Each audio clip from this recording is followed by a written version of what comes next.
बिस्मिल्लाहिर्रहमानिर्रहीम। अस्सलाम वालेकुम नाज़रीन, आप यूट्यूब चैनल देख रहे हैं। मैं इमरान खान हूँ। नाज़रीन, जंगबंदी एक बहुत बड़ी कामयाबी है और पाकिस्तान ने इसमें बहुत कोशिश भी की है। पहले दिन से मैं ये बात कह रहा हूँ कि पाकिस्तान को हर हाल में जानिबदार बनने की बजाय सिर्फ जंग को रोकना चाहिए। कल के दिन में पाकिस्तान में ये पैगामात भिजवाए गए, पाकिस्तान की मीडिया को मजबूर किया गया पाकिस्तान की एस्टेब्लिशमेंट की जानिब से कि वो एंटी ईरान बयानिया अब बनाएं, और ईरानी सहाफ़ियों को मीडिया पे लेने से भी मना किया गया। ऐसा लगता था कि कल पाकिस्तान की गवर्नमेंट और पाकिस्तान की एस्टेब्लिशमेंट बहुत मायूस हो चुकी है और वो ये फैसला कर चुके हैं कि अब उन्हें बिलाखिर वही करना पड़ेगा जिसके लिए उनको मजबूर किया जा रहा है। शहबाज शरीफ ने कहा था कि बेगर्स आर नॉट चूजर्स, वो बात ठीक है, लेकिन किस्मत की देवी मेहरबान हुई और अल्लाह ताला का शुक्र है कि दुनिया जंग से खात्मे की तरफ गई और उसमें डोनाल्ड ट्रंप बहुत बड़ी मुसीबत में फंस गया। डोनाल्ड ट्रंप को यूएन में भी सपोर्ट नहीं मिली, अमेरिका के अंदर भी सपोर्ट नहीं मिली। फिर डोनाल्ड ट्रंप को बार बार ये बताया गया कि इस तरीके से वो अपना टारगेट अचीव नहीं कर पाएंगे, बल्कि इसका फ़ायदा ईरान को होगा जो कुछ भी अमेरिका करने जा रहा है। अमेरिका दुनिया में तनहा होता जा रहा था, लिहाजा फिर डोनाल्ड ट्रंप ने पाकिस्तान से दरखास्त की। पाकिस्तान तैयार बैठा था और फौरी तौर पर पाकिस्तान का सारा बयानिया बदल गया और पाकिस्तान के वज़ीर आज़म ने भेजा गया ट्वीट कॉपी पेस्ट कर दिया।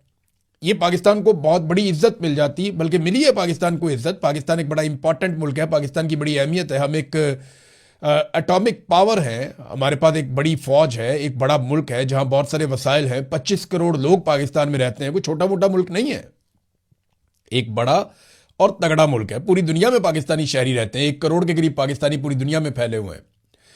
तो हम एक आम मुल्क नहीं है, दुनिया के टॉप ममालिक में से एक मुल्क हमारा है। वो अलग बात है कि पाकिस्तान को आगे बढ़ने ही नहीं दिया गया, पाकिस्तान को कमज़ोर रखा गया, पाकिस्तान को लूटा गया, पाकिस्तान के वसाइल पे कब्जा किया गया और पाकिस्तान में मिलिट्री एस्टेब्लिशमेंट ने कभी स्टेबिलिटी भी नहीं आने दी।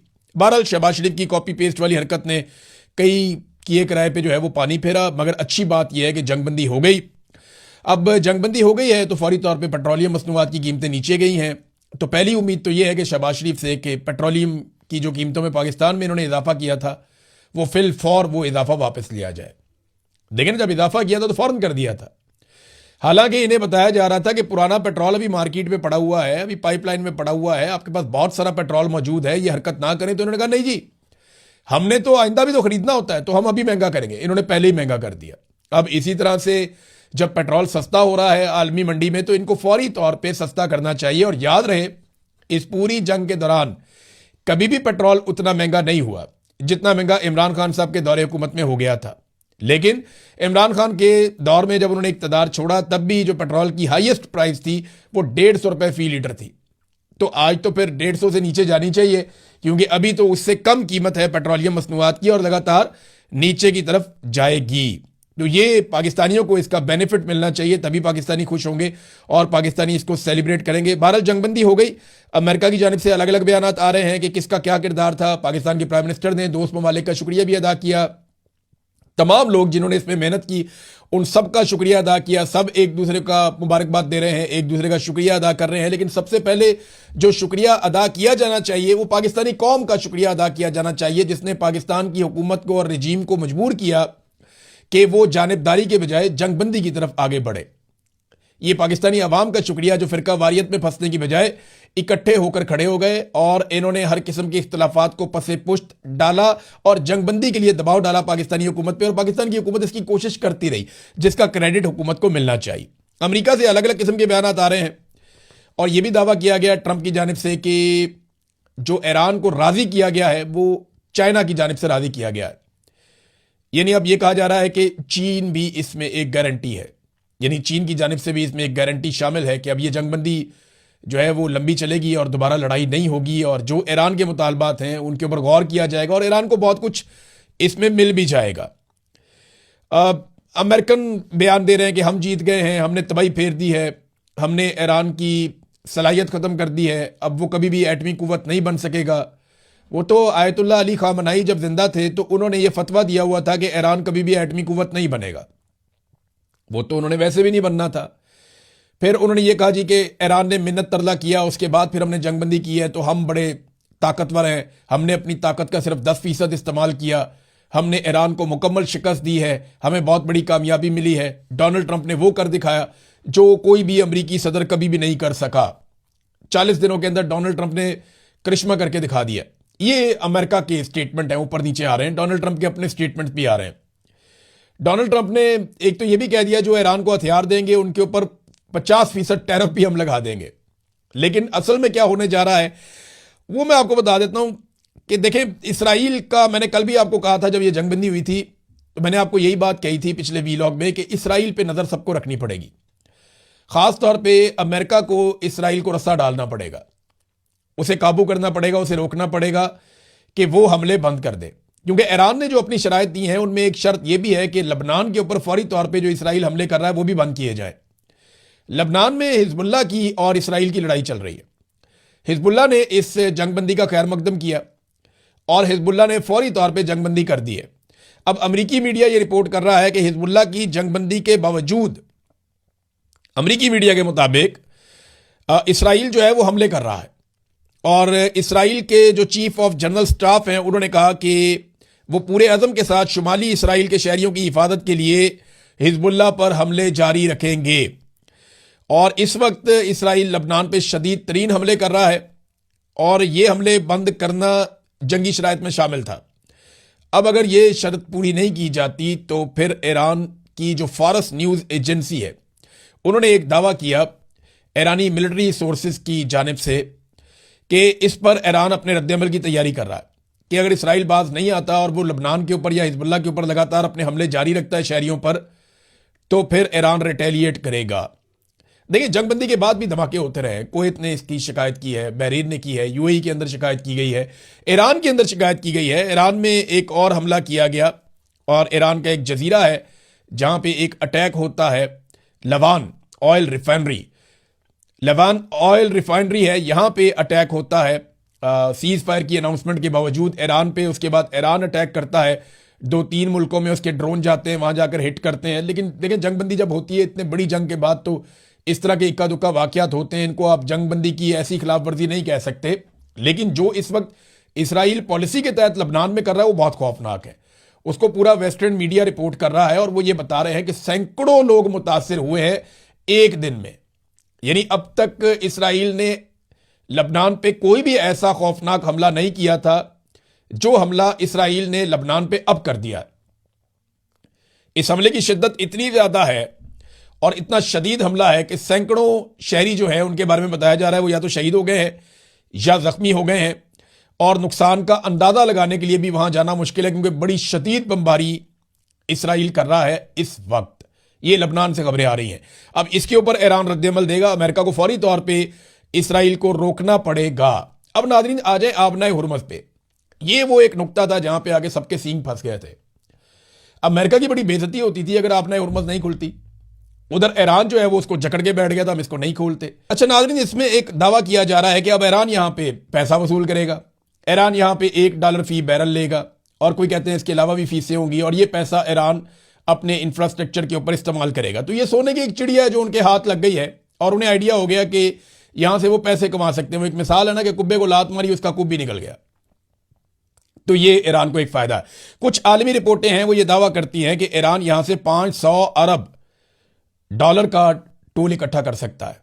अब ये बहुत बड़ी अमाउंट है और अगर इतना पैसा ईरान यहां से इकट्ठा कर सकता है तो ये तो ईरान की किस्मत बदल देगा ये पैसा, अगर तो वो ऐसा कर सकता है। और ये आलमी रिपोर्टें हैं, इंटरनेशनल मीडिया में छपी हैं। फाइनेंशियल टाइम्स जो है वो उन्होंने भी ये बात की है और दीगर अखबारात इस किस्म की बातें छाप रहे हैं।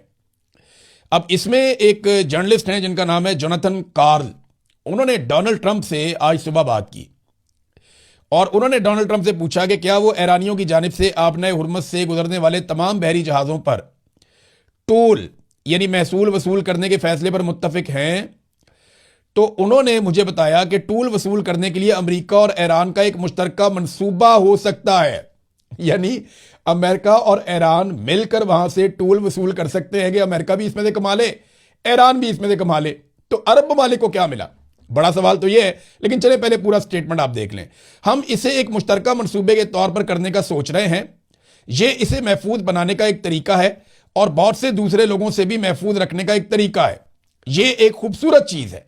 ये डोनाल्ड ट्रंप ने कहा। कल तक डोनाल्ड ट्रंप ईरान के साथ जंग लड़ रहा था, आज ईरान के साथ मिलकर पैसे कमाने की बात कर रहा है। और ईरान को मुझे नहीं लगता कोई एतराज होना चाहिए। अगर तो वहां पे एक इंटरनेशनल मैकेनिज्म के तहत ईरान पैसे बनाता है और वो पैसे ईरान की इकोनॉमी में जाते हैं, तो ईरान को क्या फर्क पड़ता है? 500 अरब डॉलर की बात हो रही है। अगर इसमें से अमेरिका भी अपना हिस्सा ले जाए, ओमान भी अपना हिस्सा ले जाए, तो एक बड़ा शेयर तो ईरान को मिल ही सकता है। अरब ममालिक के लिए मुसीबत बन गई। देखिए, अरब ममालिक जंगबंदी का तो खैर मकदम कर रहे हैं, वो ये कह रहे हैं जी बहुत अच्छी बात है, जंगबंदी हो गई, और वो सबको सराह भी रहे हैं, सबका शुक्रिया भी अदा कर रहे हैं। डोनाल्ड ट्रंप का भी उन्होंने शुक्रिया अदा किया, पाकिस्तान का भी उन्होंने शुक्रिया अदा किया। लेकिन एक बात पे आके अरब ममालिक की भी सुई अड़ जाती है। सऊदी अरब की वजारत खारजा ने जो स्टेटमेंट दिया, उन्होंने कहा जी वो चाहते हैं कि आबनाए हुर्मुज़ अक़वाम मुत्तहिदा के कानून बराए समुद्री हदूद 1982 के तहत खुला रहे। यानी जैसे पहले आबनाए हुर्मुज़ खुली हुई थी, बिल्कुल वैसे ही आबनाए हुर्मुज़ खुली रहे और किसी किस्म की बंदिश ना हो, कोई वहां पे टोल वसूल ना करे। ईरान ये कह रहा है कि जनाब हम इसको खोलेंगे जरूर, हमारा जब फ्रेमवर्क तैयार हो जाएगा, इत्तफाक राय हो जाएगा मुज़ाकरात के लिए अमेरिका के साथ, तो हम इसको जरूर खोलेंगे आबनाए हुर्मुज़ को, मगर ये ईरानी फौज के साथ कोऑर्डिनेशन की लाजमी शर्त के तहत होगा। यानी आबनाए हुर्मुज़ को 2 हफ्ते के लिए हम खोलेंगे, लेकिन शर्त क्या होगी कि ईरानी फौज के साथ ये सारा कोऑर्डिनेटेड होगा, और ईरानी फौज की कोऑर्डिनेशन में ये आबनाए हुर्मुज़ खुलेगा। ऐसा नहीं है कि पहले की तरह ओपन हो जाएगा। वो ईरान ने पहले भी कहा था कि आबनाए हुर्मुज़ उस शक्ल में कभी वापस नहीं जाएगा जिस शक्ल में किसी दौर में हुआ करता था। ईरानी सदर का भी नाज़रीन एक स्टेटमेंट आया, ये स्टेटमेंट भी मैं आपको पढ़ के सुना देता हूं। ईरान के मतलूबा अवामी उसूलों की कबूलियत के साथ ये जंगबंदी हमारे अजीम शहीद कायद खामनाई के खून का समर और तमाम अवाम के मैदान में हाजिर रहने का नतीजा है। वो ये कह रहे हैं कि ये जो हमें कामयाबी मिली है, ये हमारी शराइत पे मिली है, और इसकी वजह आयतुल्लाह अली खामनाई की शहादत है, उनकी कुर्बानी है, और अवाम का इकट्ठे रहना है। आज से भी हम इसी तरह एक दूसरे के साथ खड़े रहेंगे, चाहे वो सफारतकारी का मैदान हो, दिफा का महाज हो, गली कूचों का मंजर हो, या खिदमत खलक का शोबा हो। और आखिर में उन्होंने एक नारा लिखा कि हमारा साथ होना ही फतह है। ये ईरान में ट्रेंड भी कर रहा है कि हमारा एक साथ होना हमारी फतह है। ये ईरानी सदर का स्टेटमेंट है, और उन्होंने इसको कामयाबी करार दिया ईरानी अवाम की और ईरान की रेजिलियंस की। देखिए, ये बात हमें माननी पड़ेगी। डोनाल्ड ट्रंप को मुज़ाकरात की टेबल पे जिस तरीके से आना पड़ा और ईरान की शराइत माननी पड़ी, और पाकिस्तान को फेस सेविंग के लिए उसे राब्ता करना पड़ा। पाकिस्तान ने डोनाल्ड ट्रंप को फेस सेविंग ही देनी थी, और देनी भी चाहिए थी, क्योंकि जंगबंदी में सबका भला था, सबसे ज्यादा पाकिस्तान का भला था। पाकिस्तान एक गरीब मुल्क है, हम एक बिला वजह की नई मुसीबत में हमें नहीं घिरना चाहिए था। जंगबंदी शानदार चीज है और पाकिस्तान को इसका बहुत फायदा भी होगा। अब पाकिस्तान को ईरान से तेल भी लेना चाहिए, रशिया से तेल भी लेना चाहिए, चीजों को नॉर्मलाइज करना चाहिए। ईरान पे से पाबंदियां उठेंगी तो हमारी जो गैस पाइपलाइन है वो भी आगे बढ़ेगी, और पाकिस्तान को इसका बहुत फायदा होगा। पाकिस्तान को फायदा होगा तो हर पाकिस्तानी को फायदा होगा, और हर पाकिस्तानी को इस पर खुश होना चाहिए। बस कॉपी पेस्ट वाली हरकतें ना करें, उससे जो है वो सुबकी हो जाती है। आलमी सतह पे पूरा दुनिया का मीडिया जो है वो मजाक उड़ा रहा है। तो पाकिस्तान के प्राइम मिनिस्टर को अपनी नालायकियों से थोड़ा सा गुरेज करना चाहिए। बड़ा मुल्क है, थोड़ी जिम्मेदारी का मुजाहरा करना चाहिए। तो नाज़रीन, अब ऐसा दिखाई देता है कि ये जो डील है इसमें बहुत सारे माली फायदे उठाने की अमेरिका भी कोशिश करेगा, ईरान भी कोशिश करेगा, और मुझे उम्मीद है कि मुस्तकिल जंगबंदी हो जाएगी। लेकिन इसके लिए तमाम ममालिक को मिलकर इसराइल पर दबाव डालना पड़ेगा, और उसे रोकना पड़ेगा कि वो गैर कानूनी जंगों से इज्तनाब करे। वो जो हमले कर रहा है अपने चारों तरफ, उन हमलों से उसको रोका जाए। अब अगर इसराइल नहीं रुकता ना, तो अमेरिका को चाहिए फिर 2-4 दिन जो है वो बीच में से निकल जाए और ईरान को इसराइल के साथ निमट लेने दे।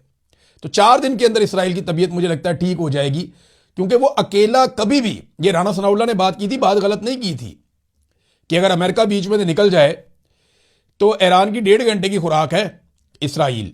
ये बात राना सनाउल्लाह ने बिल्कुल गलत नहीं की थी, वो बात उनकी ठीक है। और अगर वाकई में अमेरिका ये चाहता है कि इसराइल को कंट्रोल किया जाए, तो फिर एक आधे दिन के लिए इस लड़ाई में से बाहर निकल के ईरान को जरा फ्री हैंड दे दे, तो इसराइल बात मानना शुरू हो जाएगा। ये बात ठीक है। देखिए ना, डोनाल्ड ट्रंप ने जो बात मान ही ली है ना, तो इसराइल भी मान ही लेगा। अब तक के लिए इतने, अपना ख्याल रखिएगा, अपने चैनल का भी। अल्लाह हाफिज़।